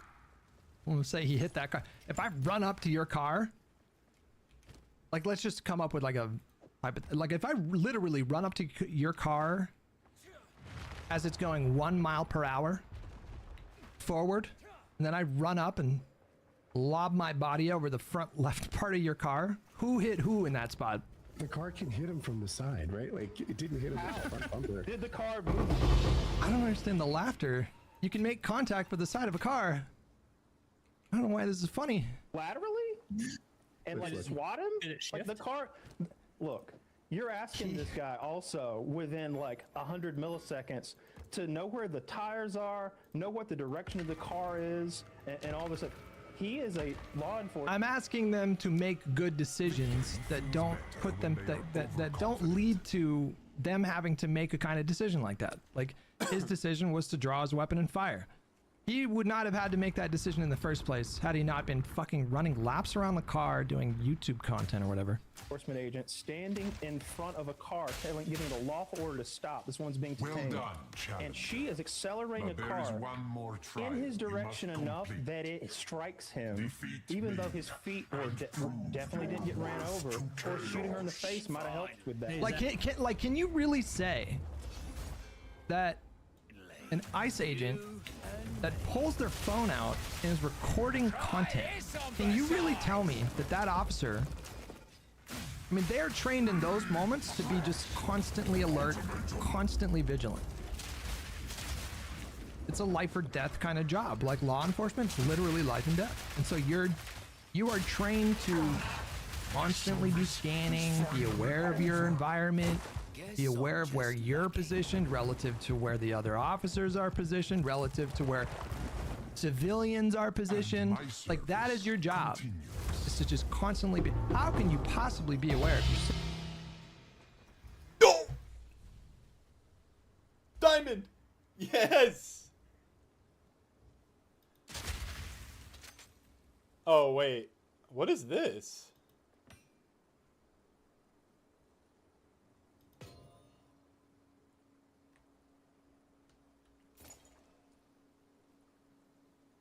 Magic inscribed ultimatum, okay.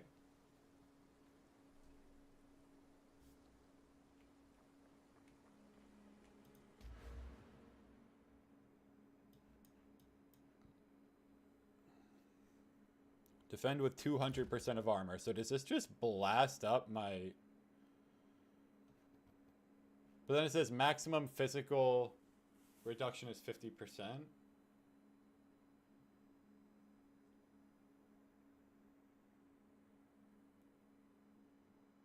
So why is this good again?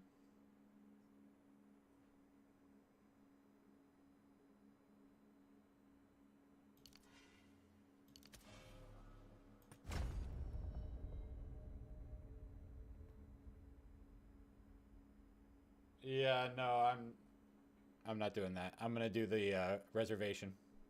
Figure out some more buffs that I can do. Oh, I could get a companion. I think I could get a companion. It should essentially give me 100.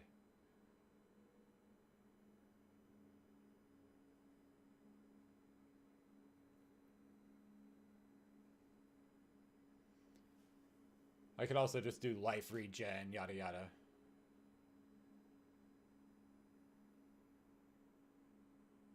So that's actually what I'm gonna do. That's the next goal in the quest for power. I'm gonna need to look up how to do that though. Actually, since I don't know how to do that, maybe I just go for like clarity, life regen, this type of stuff. Okay. Works for me. So I'll just respec that. Waste of money, but it's okay. Sick. I wonder how good that diamond is.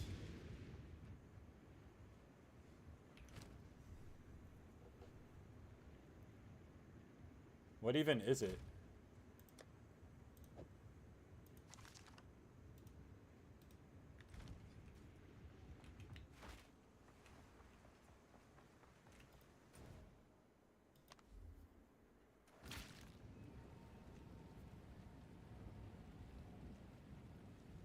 Speak.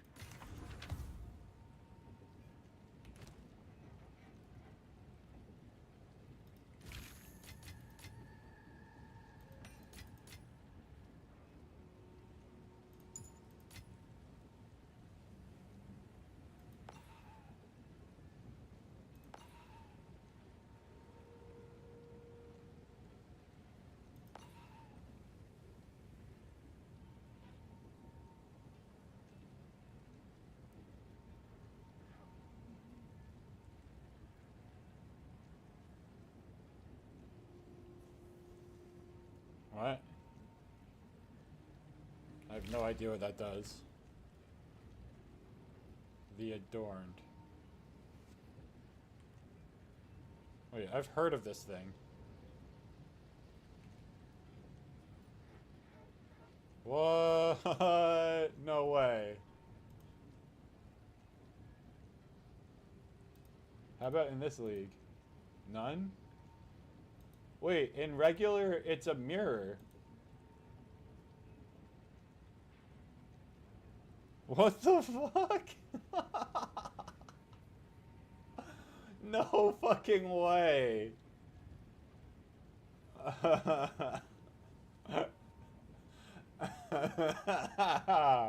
What the fuck? This might be the best drop I've ever had. No.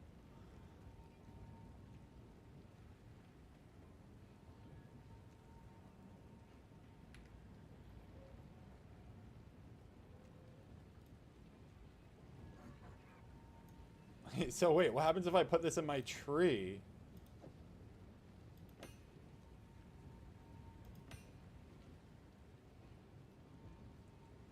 Does it change my damage?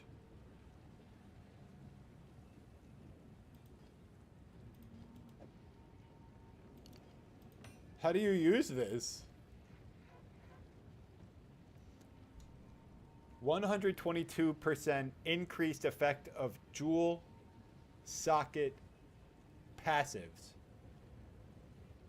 containing corrupted magic jewels.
What?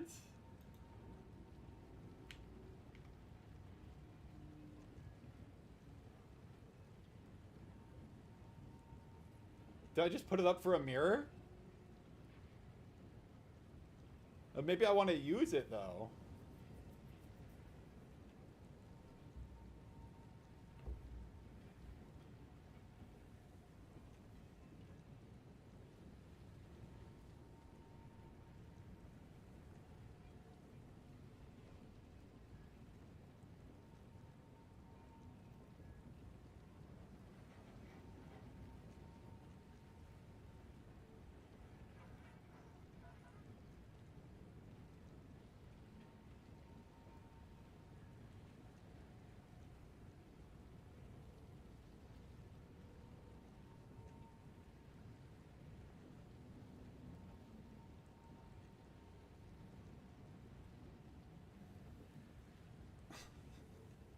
What? What do I do with this thing? I gotta watch a video about it.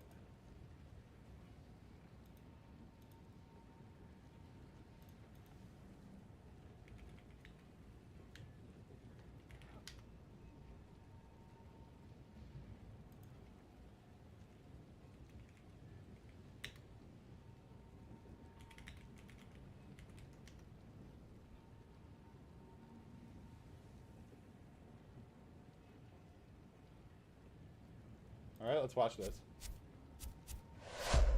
Hey guys, Bostron here, and today let's talk about the Adorned, the new unique jewel on the block that everybody's talking about. Why it got buffed, and how it got buffed. It got bug fixed as well, and then also how you can craft jewels for this crazy item. So if you guys don't know, this jewel was bugged until recently. Basically, whenever you socketed it into your character, whenever you swapped instance, it wouldn't work anymore. So you had to unsocket it, socket it back in, and yeah, it was super annoying. So obviously a lot of people were waiting for that bug fix so they can play it in their builds. However, it was a pretty niche jewel because it didn't work on cluster jewels. And now GG didn't only fix the bug, they also gave it a big buff. Because turns out they changed the wording to now also work in cluster jewels. So now you can theoretically have a build with like adorned voices, or not voices, or just like, I don't know. That's PoE 1.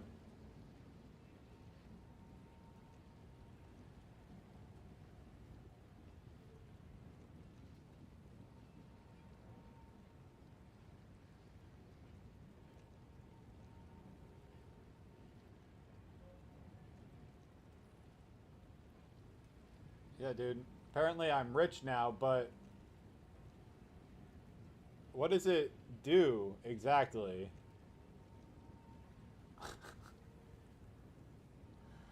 All right. How much is it in the trade league?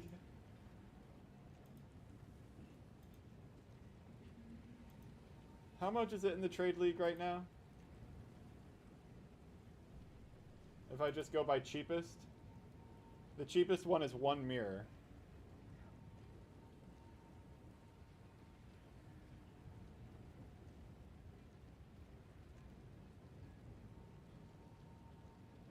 Probably a fuck ton of divines would be more useful to me than a mirror, right?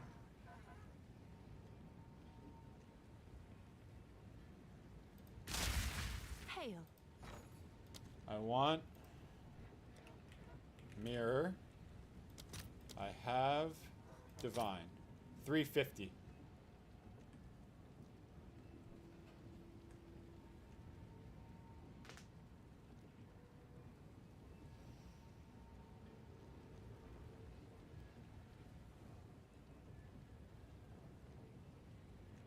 I could start at 1,000 div and just lower it down.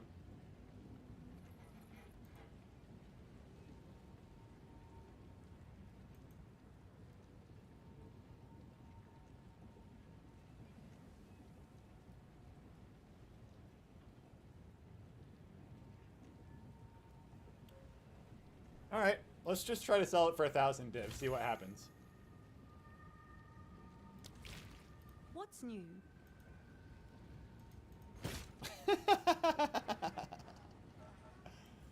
This is not going anywhere, baby. 1,000. Here, actually, We're gonna put it in its own tab.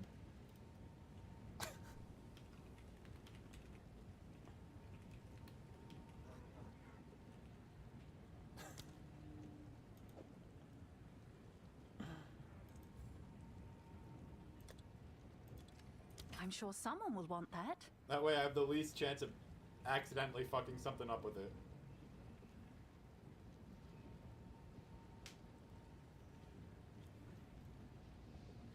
Okay. That's awesome. By far my best drop ever in PoE.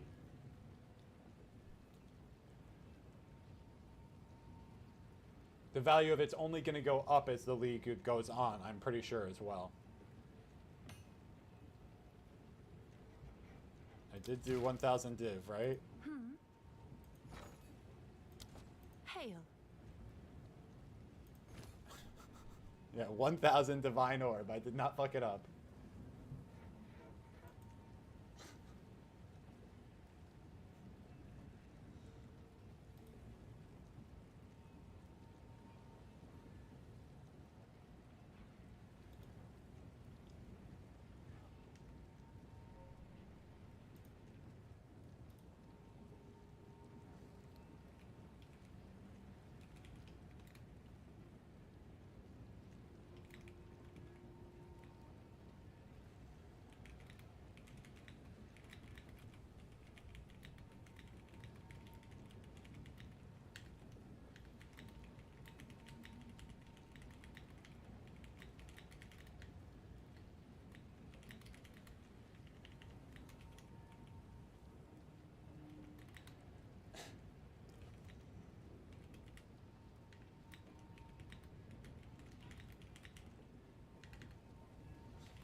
Okay.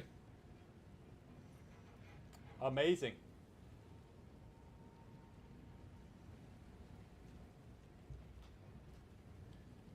Go on. Let's try something else. That was incredible. I just did that. I got a fucking adorned. I have no idea how it works or what to do with it, but somebody will buy it from me.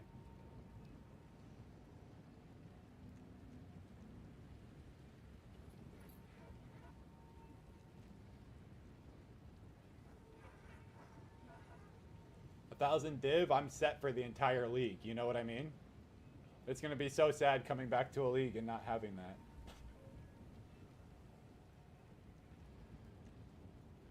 Alright, how much gold do I have anyway? 250, so this is fine. I wish I didn't have to spend this money, but we're going to.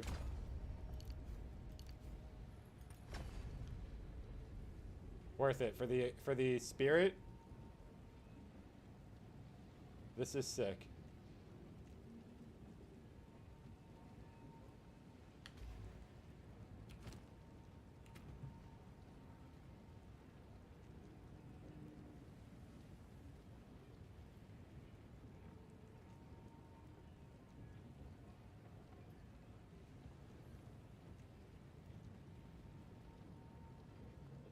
So for one thing, I can just get life regen. I think that's what I'm going to do for now. Like, let's just get life regen.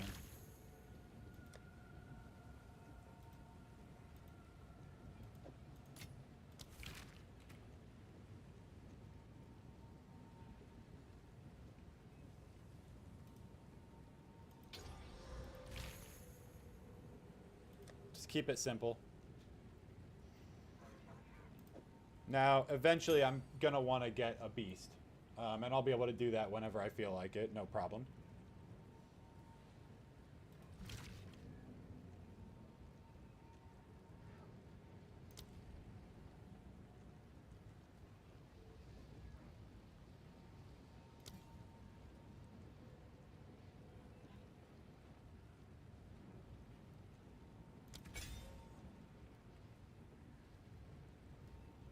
I just needed to change zones for it to fully take effect.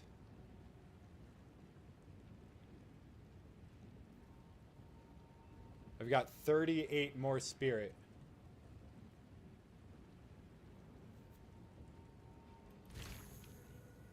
Wind Dancer.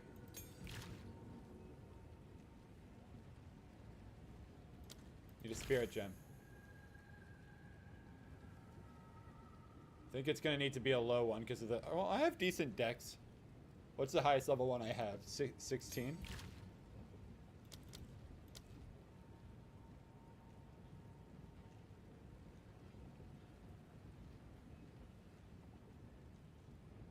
Yeah, I think Wind Dancer.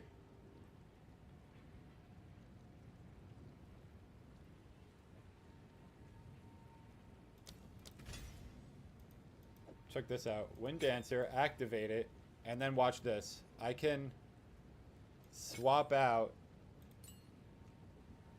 Clarity 1 for Clarity 2.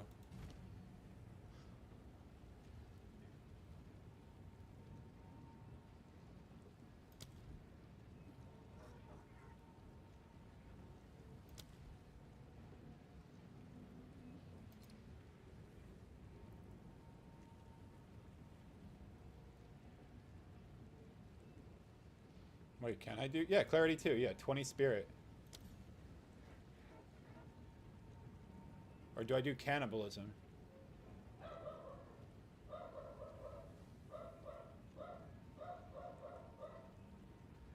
I can do cannibalism and Clarity 1.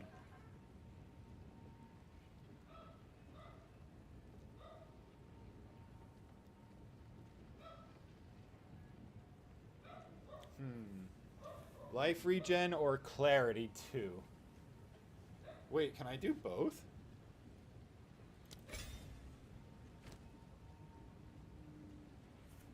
I think I can.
let's, after all of that, let's run a map and see how it feels now.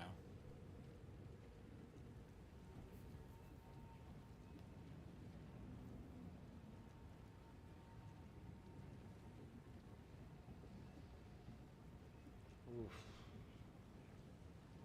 That's rough.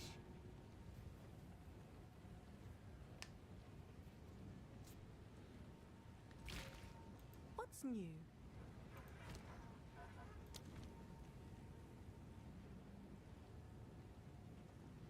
Hail.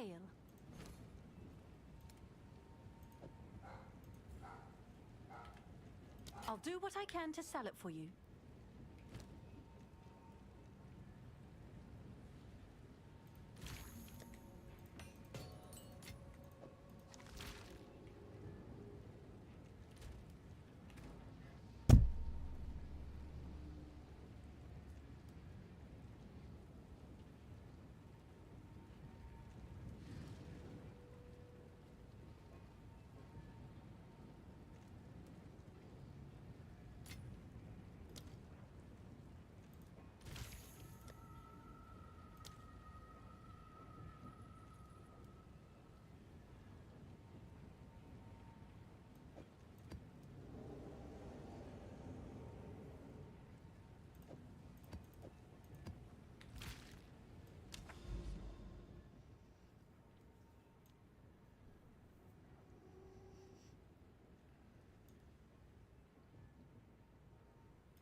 Run a powerful map boss and see how it feels.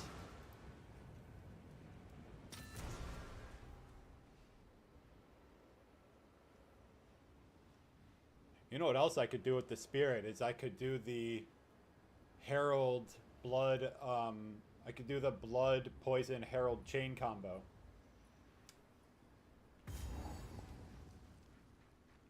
Because so far I've had no problem with any bosses.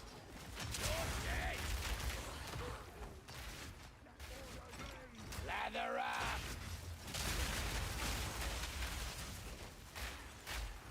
Yo, we're unstoppable now. This is a level 80, so...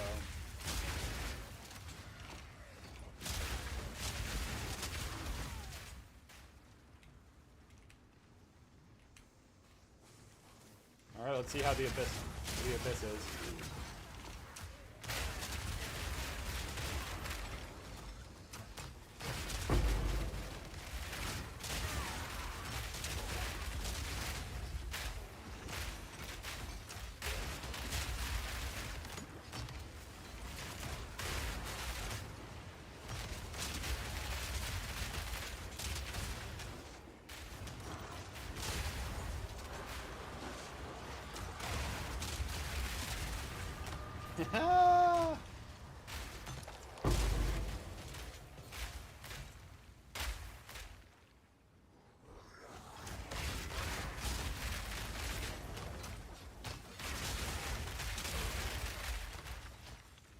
I think I can make a build video on this.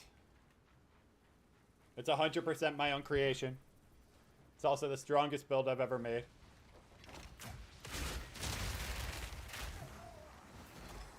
Well, that's not true. I did learn about the crafting the bow from other people. Like, I didn't figure out how to do this bow craft on my own. But it's also a widely known craft. And I did execute it from start to finish, buying common bases, you know, perfect transmute, perfect auging.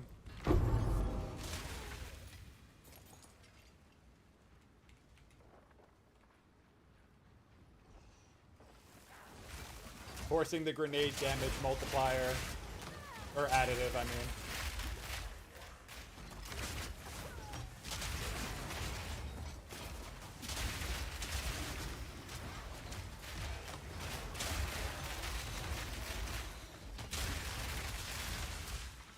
Yeah, I think ultimately I'm gonna want to get a beast companion. One down.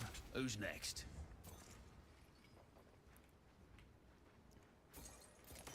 Yeah, ultimately I'm gonna want to get a beast companion.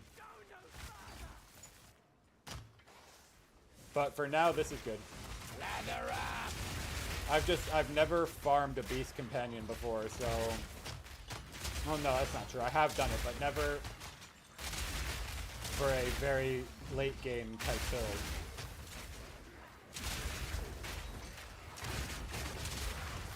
So I've got to think about that.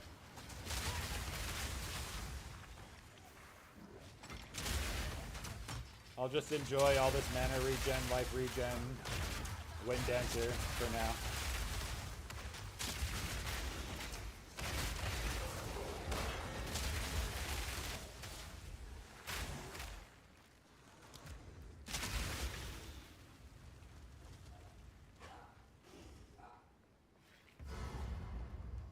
All right, here comes the boss. Your corpse will feed the new tomorrow.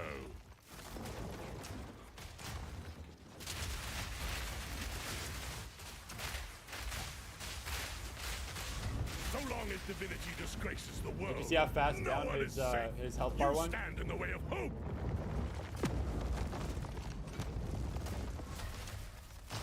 Your corpse will feed the new tomorrow. You had your chance.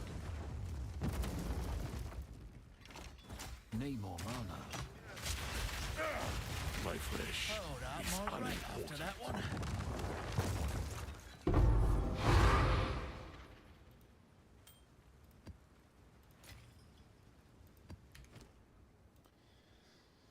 Yep, this is my best This build could ever for fetch a sure. pretty penny.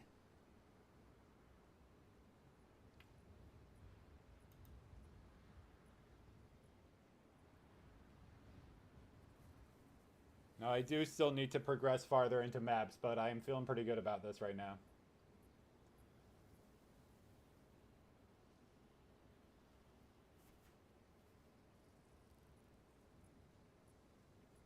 Just gonna look up an item here. Black Flame.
Don't lose focus. That sounds like a rogue exile.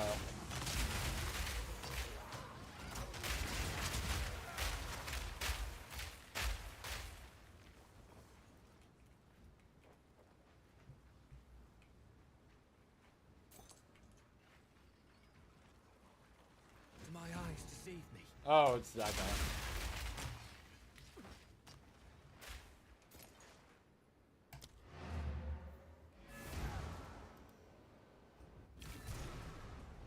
Alright, well let's at least do a 6 mod and see how it feels.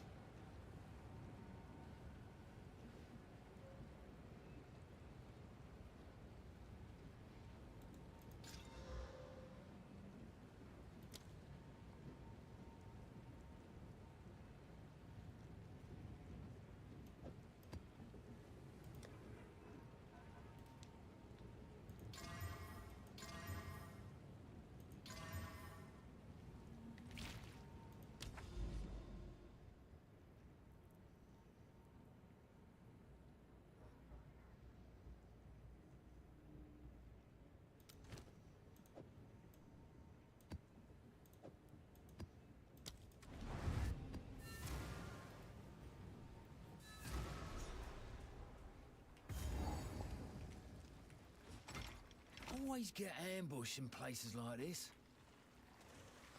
Bye-bye!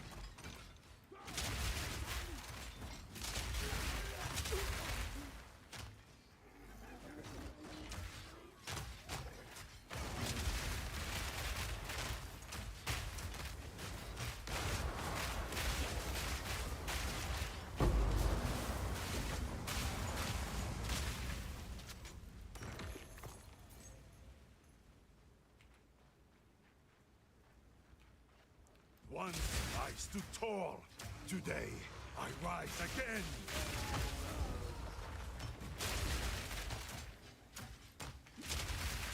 No. So the damage is still looking pretty good.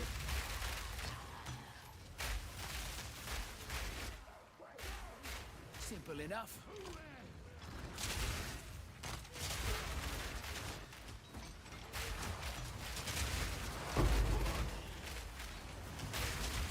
Probably more liable to get one tap.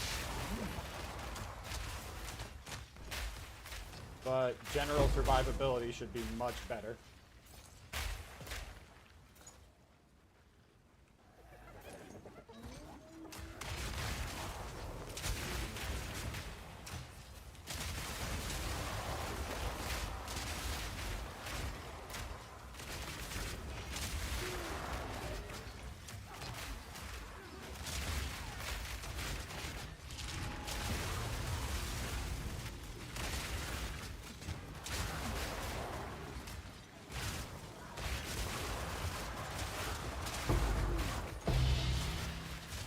No. This breach is like nothing here.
So powerful.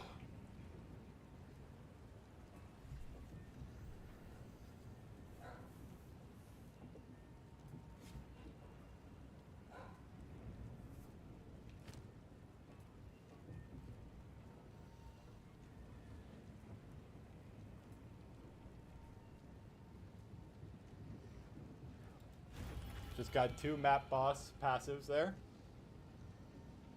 That's huge.